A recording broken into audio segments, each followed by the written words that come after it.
Видяхме едно интервю на колегите Нетка Тунева и оператора Едуард Алтонян с председателя на Съюза на ветераните в Шумен Иван Бончев, който говори за спомените си от Отечествената война. А аз казвам веднага добре дошла на Галина Минчева, директор на областния информационен център. Здравей, добре дошла.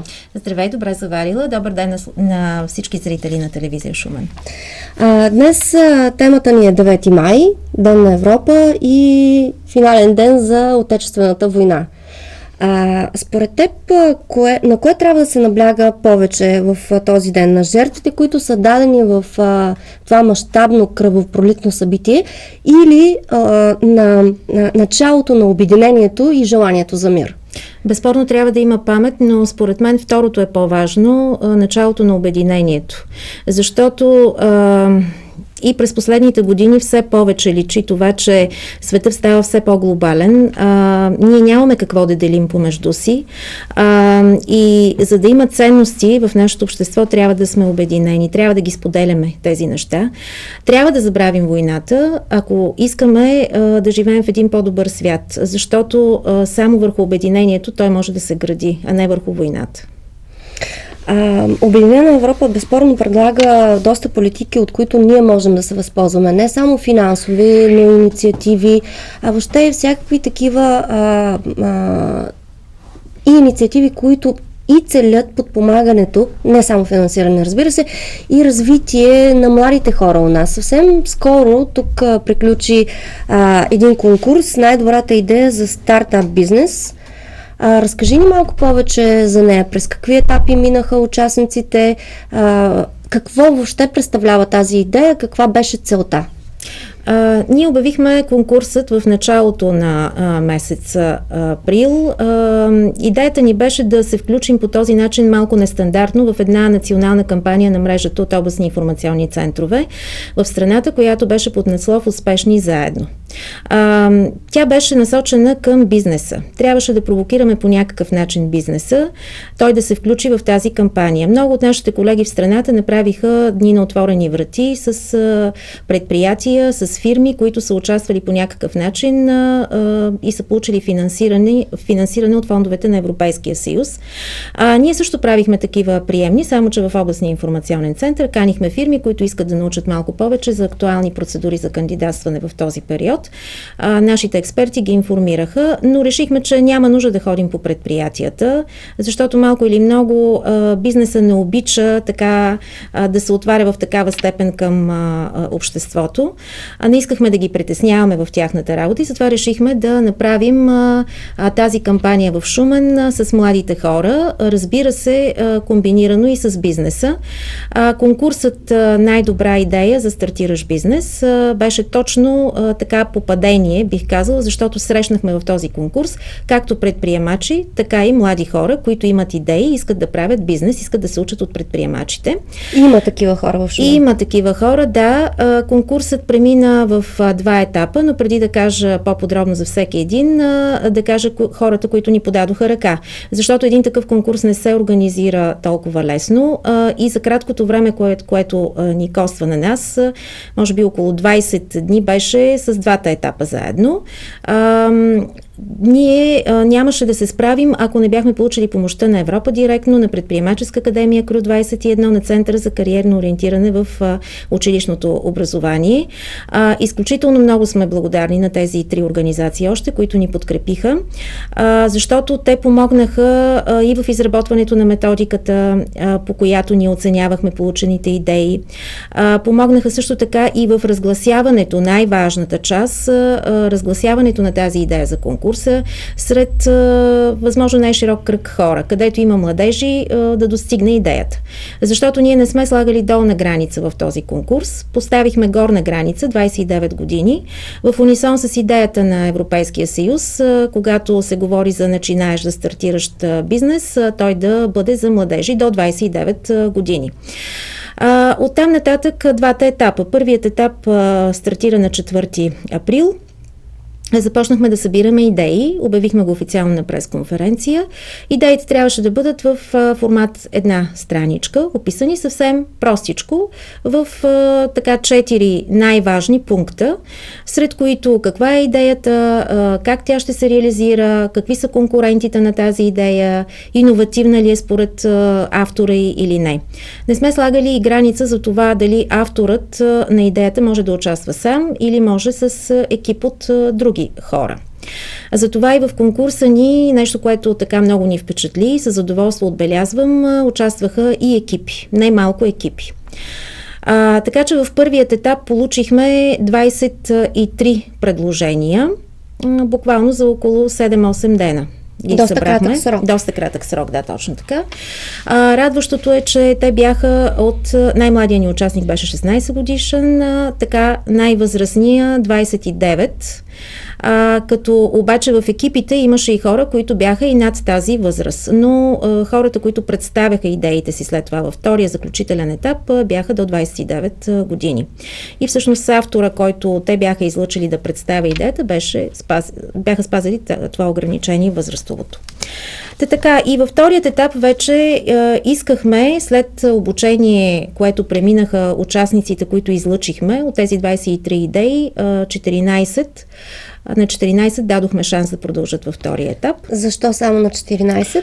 Защото преценихме, че те са реалистични. Един от критериите в първият етап за събиране на идеи беше идеята да е реалистична. Все пак, не можем да залагаме на нещо, което не би могло да се случи. Много красиво звучи, много е хубаво, като идея, като замисъл, но няма практическа реализация. И затова и преценявахме на първи етап реалистичността на идеята. Тези, които бяха реалистични, участваха в обучение 3-дневно. То беше проведено от Европа директно. И след това обучение те успяха да така съберат необходимите знания, за да попълнят един формуляр, с който по-детайлно да изложат своята идея. Като наблегнаха на това как тя практически ще се реализира. С какви средства, бюджет си бяха направили, бяха си устойностили идеите. Така че вече във вторият етап ние така обследвахме получените 13 предложения, защото един от авторите се отказа. Неговата идея беше много интересна за автомати за пластмасови бутилки. Тези автомати дават възможност в хранителни магазини най-вече поставени, дават възможност да се събират по този начин ПВЦ бутилки, а също това този, който предава бутилката, получава възможност да пазарува в магазина. Така с някакво намаление или безплатно. Имаше такава идея, но авторът не събра смело, защото във вторият етап трябваше освен да си изложи във формуляра идеята, той трябваше и да може да я презентира добре. Защото за да получи една идея подкрепа финансова, тя трябва и добре да бъде презентирана пред потенциалния инвеститор, който ще я финансира. А всъщност, преглеждайки тези идеи, които се включиха в тази надпревара, имахте ли поглед дали някои от тях са взаимствани от други места или те си бяха чисто авторски идеи? В това глобално общество, в което живеем, е невъзможно да бъде чисто авторска една идея. Имаше в някои от идеите много заимстване. Например, имахме онлайн шивач, една такава идея, която звучи интересно, но аз през цялото време, докато бяхме говорихме си с журито на втората част на конкурса, казвах, това много ми прилича на весели картинки от едно време, когато имаше възможност да обличаме различни човешки тела в тези списания, посочени на момчета, на момичета, с различни такива картинки, които се изрязваха и така. Нещо подобно беше. Това, което ни впечатли във втората част на конкурса е, че повечето от идеите бяха IT, в IT сектора и това го отбелязахме. От подадените 13 проекта и представени съответно, 8 бяха в IT сектора. И това не е очудващо, защото обществото се развива натам. И младите хора се интересуват основно от това. Гледат по-лесния начин за реализация и така както се казва, икономичния, защото интернет предоставя такива възможности. Понеже говориш за впечатление, аз ти предлагам сега, заедно с нашите зрители, да видим едно интервю на колегите Нетка Тунева и Едуард Талтонян с Желя Сенев, директор на дирекция икономически политики за насърчаване в Министерството на икономиката. Всъщност той говори за това какви стимули осигурява държавата на младите хора, за да стартират бизнес и за това как е видял той участниците в конкурса Най-добрата идея за стартап бизнес. Може да се следим съвсем малък проект, който се казва Техностарт и който е проект на Министерството на икономиката, започнат от наши колеги. Ние го продължаваме сега. В тази година стартира второто му издание и който е конкурс за иновативна идея, в която в него млади хора ще могат да представят своите бизнес планове, своята идея. Жури, избрано така с авторитетно жури, ще оцени проектите и те ще получат по 20 000 лева за реализация на своите идеи. Това е малкият проект, а иначе по оперативна програма Иновации и конкурентоспособност. Сега аз не съм запознат, не съм от оперативната програма, но например за стартапи, както е тукашното събитие, днешното събитие в община Шумен, има схеми, които подкрепят точно стартапи. Освен това, по ОС 2 за иновации ще могат да кандидатстват с проекти, за да реализират своите иновативни идеи. С какво ви впечатлиха представените проекти тук в Шумен? Най-голямо впечатление ми направи огромното желание и хъс, страхотната предприемчивост. Мисля, че това е най-силната част. Това са млади хора, които може би им липсва известен опит. Аз не видях всички представения, но желанието за работа, желанието да прави бизнес е просто похвално и мисля, че това ще задвижи икономиката. Определено впечатлен от шуменските участници в най-добрата стартап идея е Желя Сенев. Споделяш ли това негово мнение? Ти си видяла всеки един от тях. Той всъщност каза, че не е успял да види всички проекти. Да, той за съжаление не можа да се включи в журито. Той дойде по време на представянето на идеите. Всъщност видя някъде около 7 или 8 от идеите, защото неговото пък представяне на стратегията за интелигентна специализация, която е предварително условие и трябва да бъде съблюдавана, когато се подготвя бизнес проект през новия програмен период. Той я представи, така че самия той е написал писмо. Днес разбрахме това от колегите ни от Централния координационен офис към Министерски съвет, че е написал благодарствено писмо за страхотното събитие в Шумен, за което ние много благодарим. Похвали. Да, защото той беше впечатлен от идеите и наистина той е хъс, с който авторите им ги представиха.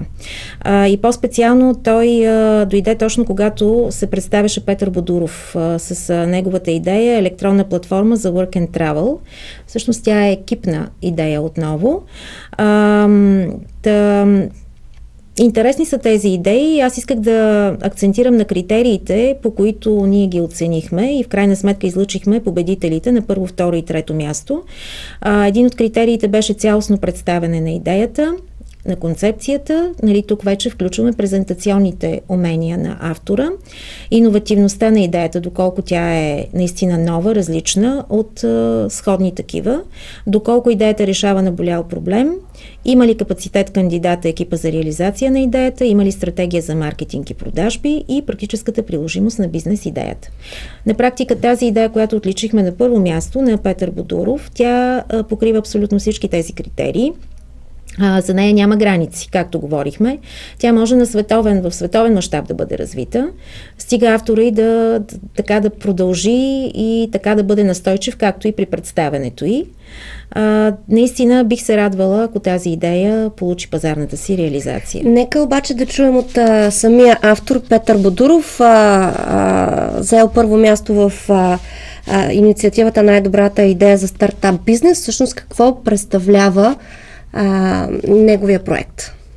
За Work and Travel младежи и студенти, т.е. хора, които отиват да работят в Щатите, Нова Зеландия, Австралия и Великобритания. Нали? Мисля, това са популярните дестинации.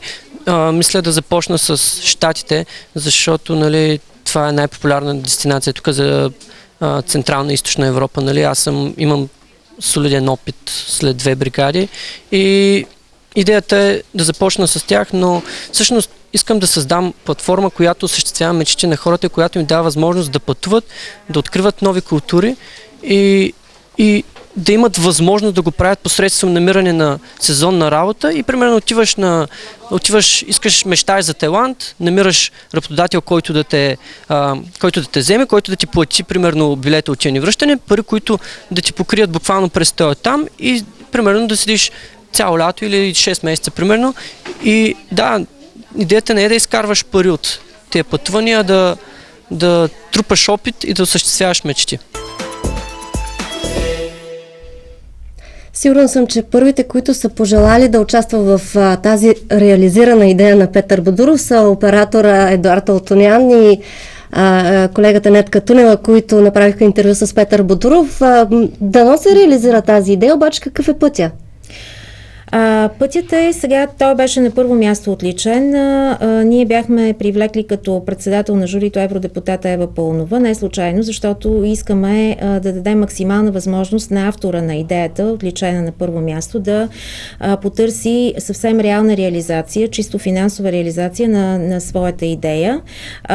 Наградата, която осигури тя, беше посещение в Брюксел и среща с ментор и предприемач. За което благородно му завиждам.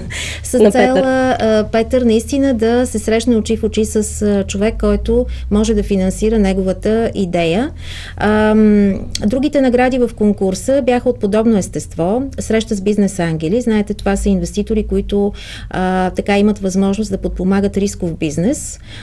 Такива срещи ще осигури представителя на Изпълнителната агенция за насърчаване на малките и средни предприятия, който беше член на журито също във Варна. Много скоро ще има такава среща и доколкото разбрах с излъчения на второ място Кристиян Манолов, той вече се е договорил за посещение. Другият екип, така да се каже, който отличихме, това беше Димитър Велков, Кирил Стоянов, Ивайло Иванов, Росен Донев и Надалина Петковска. На трето място видеонаблюдение като услуга в облака. Пропуснах да кажа за второто място идеята беше Клео, натурална глина за моделиране и лечение. Можем ли малко с подробности да разкажем за тези мене идеи? ми се иска да ги разказвам тези идеи, защото, знаете, авторството на идеята е важно и някой, ако чуе, може после да реши да си я направи тази идея. Тук на второто място тя е съвсем реализуема тази идея, Клео натурална глина, защото в нашата област има такова находище, където може да се взема суровината и наистина да се продава както за моделиране, така и за лечение, да се пакетира и така. Подробностите просто не искам да ги споменавам. А иначе за видеонаблюдение като услуга в облака по същия начин, тя от IT сектора, целта е да създава удобство на клиентите, те да могат да наблюдават какво се случва в домовете им чрез една камера, по всяко време. И това нещо е благодарение на сървър, който е качен, няма да казвам къде. Така. Коя от идеите обаче на теб най-ти хареса, най-ти допадна? Независимо дали отговарят на критерии или не отговарят на всички критерии, всъщност от всичките участници, кое така ти беше на теб близо? По начина, по който ги казах, първо, второ, трето място, това беше моето класиране, между другото, на идеите.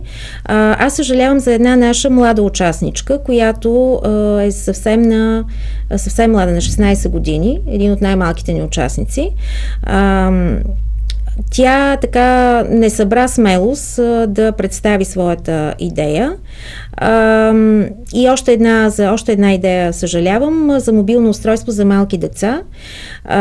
Тя трябваше да бъде представена от Цвета Маринова на 18 години. Мисля, че беше интересна идеята, защото е предназначена за деца до около 3 години, които могат да боравят с мобилно устройство, което си има защитите.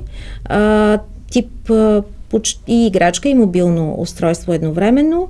Родителите могат да държат непрекъснато връзка със своето дете чрез това устройство. Мисля, че беше интересна тази идея, но какво да се прави следващия път? Може би ще имат шанс. Като казваш следващия път, означава ли, че вие вече предвиждате стартап да стане повторяема във времето. Много ни се иска да стане една инициатива, която ще се развива, усъвършенства и ще се повтаря във времето напред. Надяваме се да има интерес. Първото издание, макар че беше за много кратък период, мисля, че беше успешно. Ще видим до година. Ние искахме, и това беше и целта ни, от една страна да провокираме младите хора, нали, бизнеса също, но от друга страна да насочим тяхното внимание към възможности за кандидатстване, за да получат те финансиране към на своите идеи. Например, имаше процедури, които са отворени, които бяха отворени. До 5 май имаше такава процедура, която беше за точно стартиращ бизнес, за иновации в стартиращи фирми, финансирана от оперативна програма Иновации и конкурентоспособност. Такива процедури ще се откриват и в бъдеще до края на програмния период 2020 година. Така че имаме поводи и можем да правим 2, 3, 5 в едно, както се казва, нали, с такива конкурси да от една страна да провокираме, да събираме идеи, да стимулираме младите хора да ги финализират, така да се каже, своите идеи, защото пътят от една идея до нейното финансиране е дълъг. Тя, за да бъде финансиране, трябва да бъде добре развита, а за да бъде добре развита, трябва да бъде много добре обмислена. Трябва да всяка идея да може да има възможно най-детайлен бизнес план, който да бъде осъществим на всичкото отгоре. Нали? Не само да се напише нещо там, някакви суми, но трябва наистина да бъде колкото се може по-реалистичен. Така че, за да се случи това, младежите трябва да имат познания как се случва. При всички случаи ще продължим съвместната ни работа с Европа директно и за това така получихме адмирации за този конкурс, защото това беше едно наистина много силно съвместно наше събитие. Нещо, което ние не можем да правим, да ги учиме как да си разработват проектите, ще го прави Европа директно. И така, че за бъдеще мисля, че подобни инициативи имат шанс за успех отново. Би могло да се случи и друго партньорство. Да се включат и други организации. Да, колкото по-широко, толкова по-добре. Добре, към финала вървим. Какво предстои съвсем скоро в областния информационен център? В областния информационен център очакваме избора на изпълнител за организация на информационни събития. Знаете, и до сега в нашата работа сме правили много срещи и на територията на област Шумен, и в град Шумен с целеви групи, така да се каже, ползватели на европейските фондове. Така че предстои, но такава една кампания може би ще стартира или края на лятото, или началото на есента. До тогава надяваме се да имаме избран изпълнител. Да. Иначе нашата работа в центъра си продължава. Сега обмисляме с госпожа Надежда Минчева, която беше тук при вас, едно посещение в детската градина пред децата, защото правиме и такива срещи. И защо по всякакви фронтове можем да развиваме дейността си. Добре, благодаря ти, Галя, пожелавам ти успех. Благодаря и аз. Това беше всичко за днес, уважаеми зрители. Благодаря ви, че отново бяхме заедно. Ще си кажем добър ден и утре, веднага след обедните новини. Тогава гости ще ми бъдат заместник-кмета Найден Косев, с когото ще говорим за предстоящите майски празници, както и за Деня на Шумен 11 май. След това с директора на регионална библиотека Стилиян Челенгиров в Росица Добрева ще говорим за техния предстоящ празник. А на финал ще говорим с Боряна Колева, главен художествен ръководител на детския ансамбъл Веселяче, които съвсем скоро, вчера, се върнаха с една престижна награда. Останете с програмата на телевизия Шумен. От мен усмихнат ден.